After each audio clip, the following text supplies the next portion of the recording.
Hi student, this is S.P.Rawat, Jain College, Chakradharpur. Students, today we are going to study about OSI reference model. Okay, so OSI reference model is nothing. In actually, it is this model is developed by ISO in 1984, and this model provide a standard for different computer systems to be able to communicate with each other.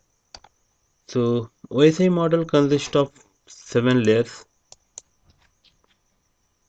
It consists of 7 layers, and each layer performs a particular network functions. It consists of 7 layers, but separate layer, but they are related layers. They are related with each other. OSI model divides the whole task into 7 smaller and manageable tasks. Each layer assigned a particular task. So the task assigned to each layer can be performed independently. So although the modern internet doesn't restrictly follow the OSI model, uh, but the OSI model is still very useful for troubleshooting network problems. So let us see the OSI 7 layers. OSI 7 layer consists of 7 layer. First layer is physical layer, second is data link layer, third is network layer, fourth is transport layer, fifth is session layer, sixth is presentation layer, and on the top layer, the seventh layer is applications layer.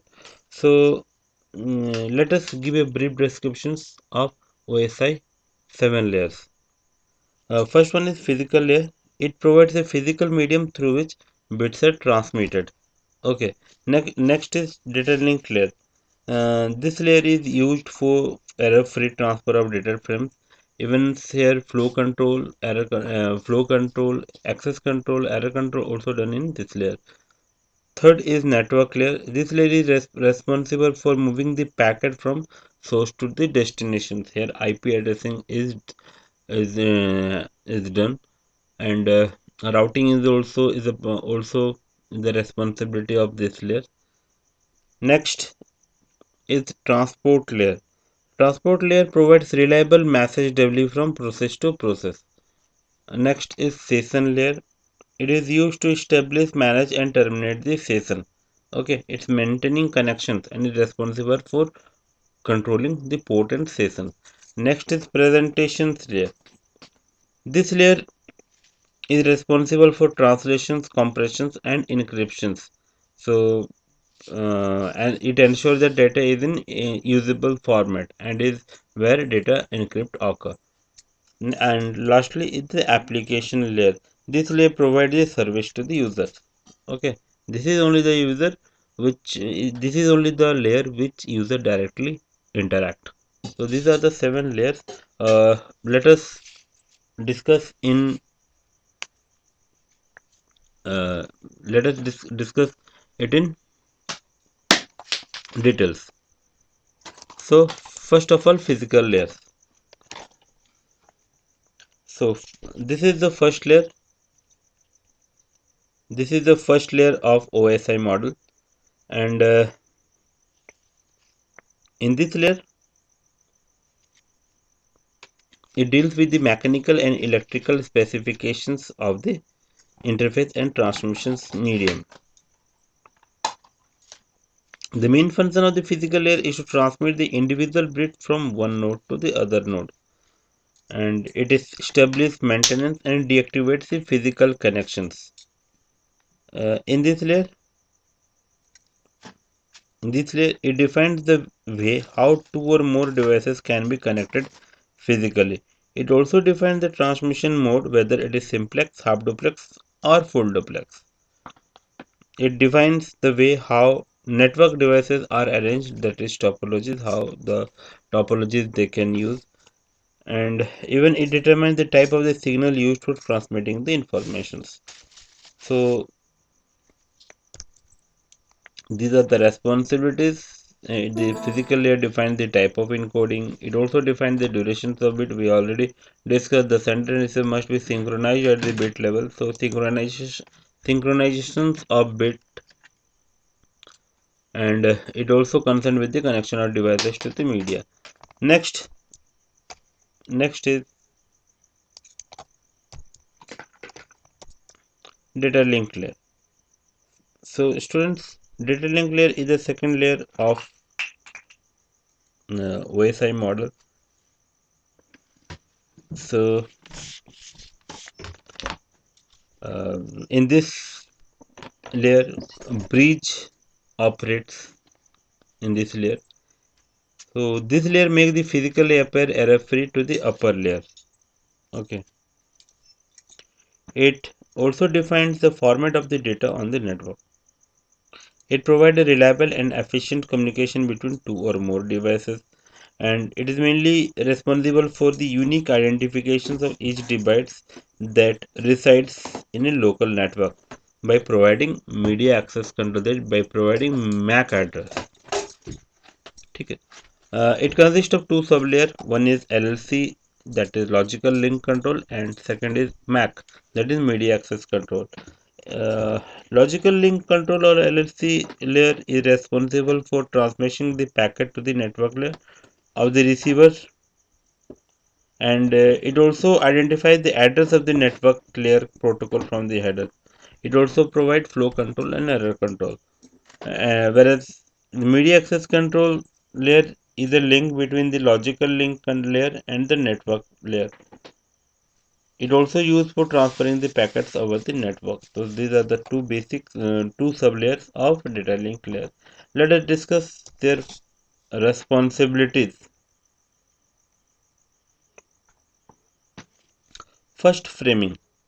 So frame is nothing but say a small chunk of data. The data link layer transfers the physical raw bit stream into packets. That is known as frame. Okay. That this layer adds the header and trailer to the frame. The header which is added to the frame contains the hardware destinations and source address. Next is physical addressing. So data link layer adds a header into the frame that contains a destination address. The frame transmitted to the destination address mentioned in the header. Next, flow control. Uh, flow control is the main functionality of the data link layer. It is a technique through which constant data rate is maintained on both the sides so that no data get corrupted. Next is error control. Error control is achieved by adding a calculations value, that is by CRC or parity bit. Uh, so if there is any error, this layer, the responsibility of this layer is to make the error free. Again, in last is media access. So when two or more devices are connected to the same communication channel, then the data link layer protocol are used to determine which device has control over the link at a given time. So this is the media access. So these are the responsibilities of uh, data link layer. Next is network layer. So this is the third layer of OSI model, and this layer is responsible for the source to destination delivery of the packet.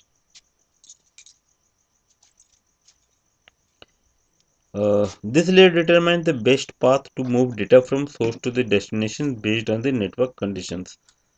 It is also responsible for routing and forwarding the packets. So router and switches, these two devices, router, switches, and gateway. Sorry, these three devices are working in or operate in this layer. So let us see what are the responsibilities of network layer. First of all, logical addressing, that is IP addressing. In this layer, IP addressing is done. The responsibility, main responsibility of network layer is IP addressing. Next is routing. So routing, actually, what is routing? Routing is the internet networking process in which which find the most economical path in a network. Okay, so the main to find the best route, to find the most economical path route in network is called routing. So it is a major component of the network layer. It also determines the best option path out of the multiple path from the source to the destinations. And finally, internetworking. So an internetworking is the main responsibility of the network layer. It provides a logical connections between different devices. So students, this is all about first three layers. In my next video, I will tell about rest four videos. Okay, so if you have any doubts regarding this three layer, you just contact me or you can just comment me in the comment sections. Thank you.